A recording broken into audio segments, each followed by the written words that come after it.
How are we doing? Daytime over here. Weird. Today we are going to talk about this stuff, and more importantly, how to turn these into pictures. So I got two rolls of 120 here, just for demonstration, show you what they look like. And I got a roll of 35. So this is actually some Portra 400. Don't like it in 35mm, like it in 120. But that's just my preference. And then I've got tank. I've got a spool. These things are going to be your worst nightmare, especially the plastic ones. Really don't like them. But this is my granddad's stuff, and I haven't bought anything new because I'm cheap. Sacrificial negative. It's already been scanned. Wasn't anything crazy on it, so I decided to use this to show you how to load it instead of wasting some fresh film. And then we have a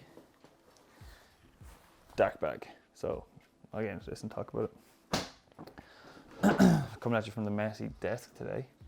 So obviously film is light sensitive, and it needs, why am I wearing headphones? I meant to take these things off.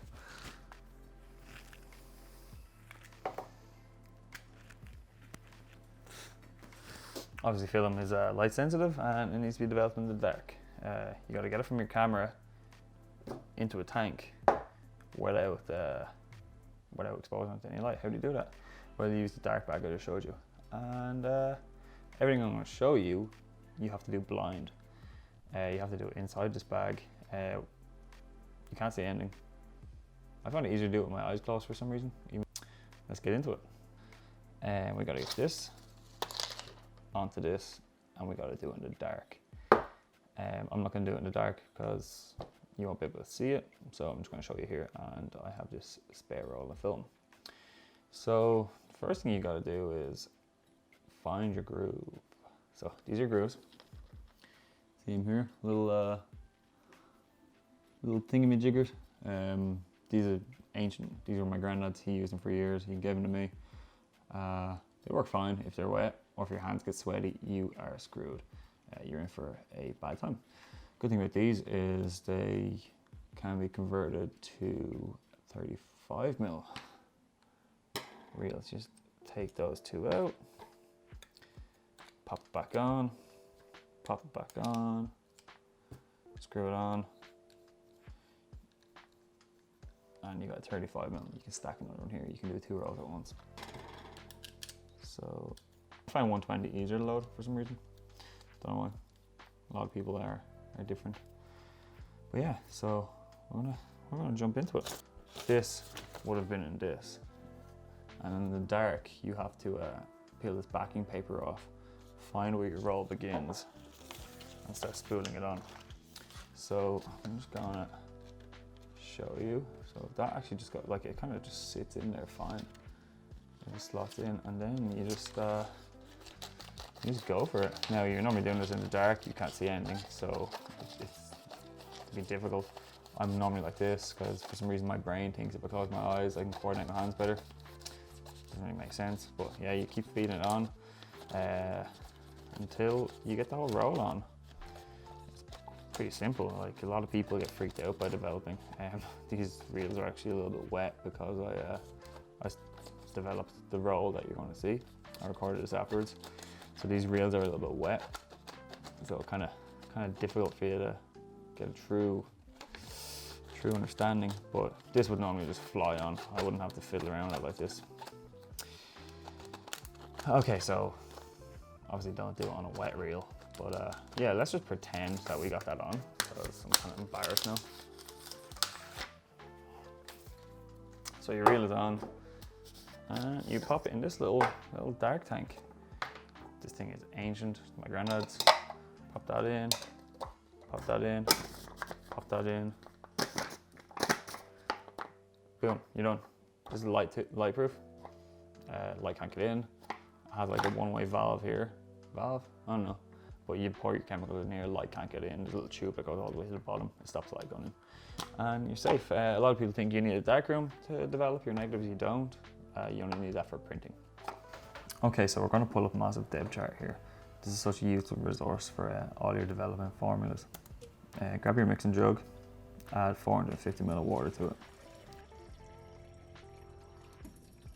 This is your developer. I use Ilford HC110 Dilution B. This recipe calls for 16 milliliters of a developer. Give it a stir. I use a film squeegee. Use whatever you have on hand. Grab your development tank, start your timer, and in she goes. It'll take roughly 30 seconds to pour into the tank.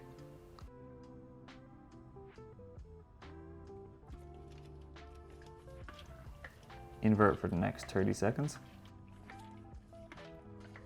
Chill out, contemplate life. Invert your tank on the minute for 10 seconds. 5 minutes is up, down the drain.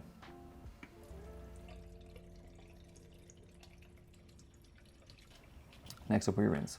I don't use a stop at, I just rinse with fresh water. This is the fixer. I use Ilford Rapid Fixer. I already have some prepared in a wine bottle. Start your timer, add the fixer.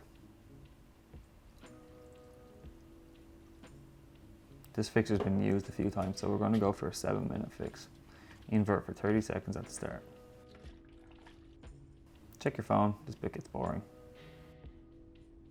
This is a sick wallpaper my girlfriend made for me. On the minute, invert every 10 seconds. Alright, 7 minutes. Empty your fixer into a container, this can be reused.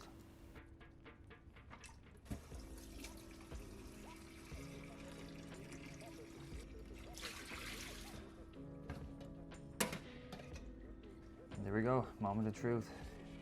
These are my negatives coming out. They look pretty good. I use a film squeegee to dry my negatives out. And here we go.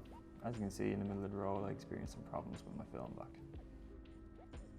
So why do I develop my own film? It's just handier. You know, you can do it at home. You don't need to go to a lab. You don't need to mess around. You can be consistent. You can use the one developer combo. You know how it's going to turn out. It's cheaper. It's a lot cheaper.